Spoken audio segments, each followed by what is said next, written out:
Someone recently told me, it's not about doing your best, it's about doing what's required. In what ways do they vary? This is how I see it. There is an emotional component to giving it your all.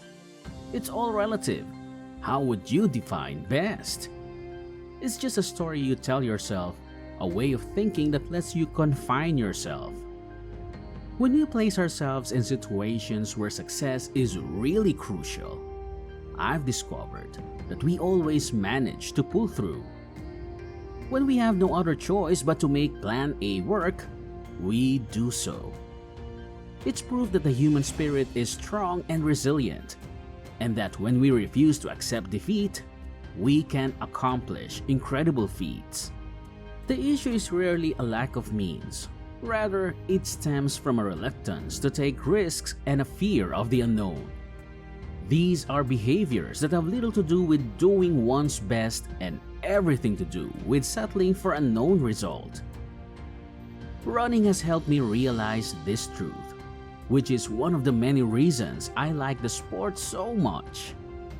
It served as a model after which I could continually astound myself.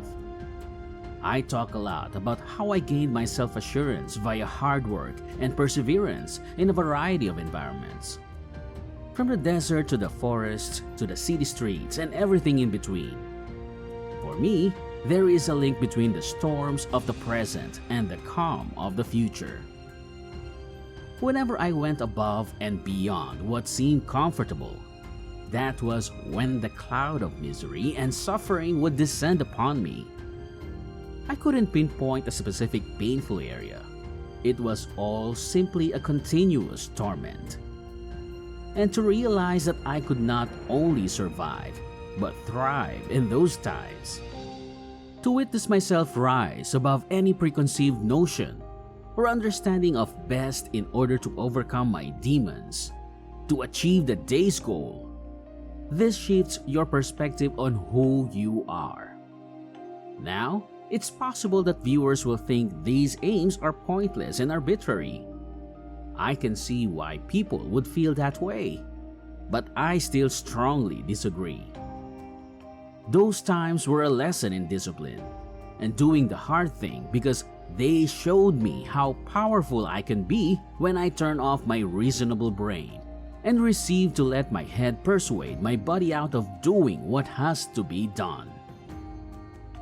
The realization hits you like a ton of bricks. Your best story was constructed on sand. What you've convinced yourself about your capabilities, your limits, and the potential heights you're capable of reaching are irrelevant in the grand scheme of things. It's a matter of pushing through the discomfort to complete the necessary tasks at hand. A choice that adds up over time to materialize the seemingly impossible. Admiral William McRaven, one of my heroes, once said, "If you want to change the world, you must be your very best in your darkest moments." This is one of my favorite quotes. That's why it's so inspiring to find the strength to persevere through life's storms. And sure, it could be a matter of semantics, but in those times of despair, I think of your best not in the conventional sense, as a personal metric, but as a willingness to do what must be done. A shifting of the focus away from yourself and onto the path and the challenge ahead. When you decide to stop worrying about your abilities and focus on getting where you're going. Paulo Coelho put it beautifully when he says that the cosmos conspires to make your dreams come true. When I reflect on my path, I see that there were numerous points where I felt like I wasn't giving my all. I didn't know where I was going, and I felt completely overwhelmed. So I just kept on going. That was my superpower. I was able to push through the anxiety of everything collapsing and the pain of my pride and ego. And the lessons I gleaned from all those runs were that life is very much like a marathon. It didn't matter how I felt or what my past abilities were or even how good I thought I was. It was imperative that I made my way forward, away from the mayhem and into the more favorable ground. And I did, and you can too, in your version of reality. The tales we tell ourselves are potent and helpful in many ways on our life's journey. But there is one story that makes the others superfluous. If you keep going, if you let go of the expectations you have for yourself and do what is necessary, you can reach the peak of any mountain you set your mind to. It will take some time, but you have the ability to be patient as you witness how malleable and transforming that best truly is. It's not going to be calm all the time, but you can get through it. It will throw you curveballs that leave you befuddled and unprepared at times, but you can pick up yourself up and keep going. What you know about yourself right now is only a tiny sliver of what you're actually capable of. As Emerson put it, how far that goes depends not on stalking your claim on the ground and calling it my best, but on fastening your wagon to a star and drawing yourself towards its light little by bit. As a child, I had a skewed perspective on the world. You're really welcome. If memory serves, I lived entirely in the here and now.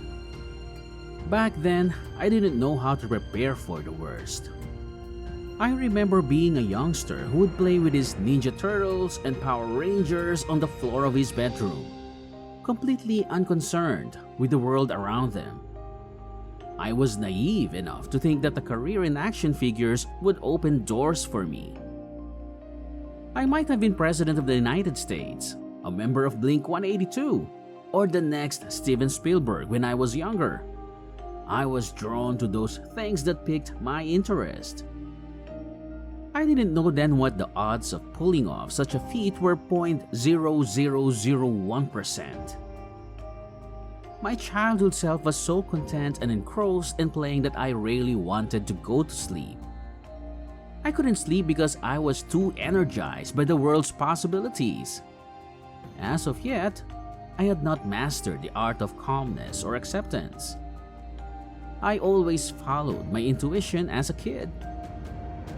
Curiosity and a desire to discover things drove me. I was still too young to learn to balance my own values against those of my peers and the social pressure to fit in. I used to think the world was upside down when I was a youngster, and I was right. And perhaps no message could be more crucial than that. Grow into what's really important rather than away from what doesn't, and keep the best parts of who you are as you progress.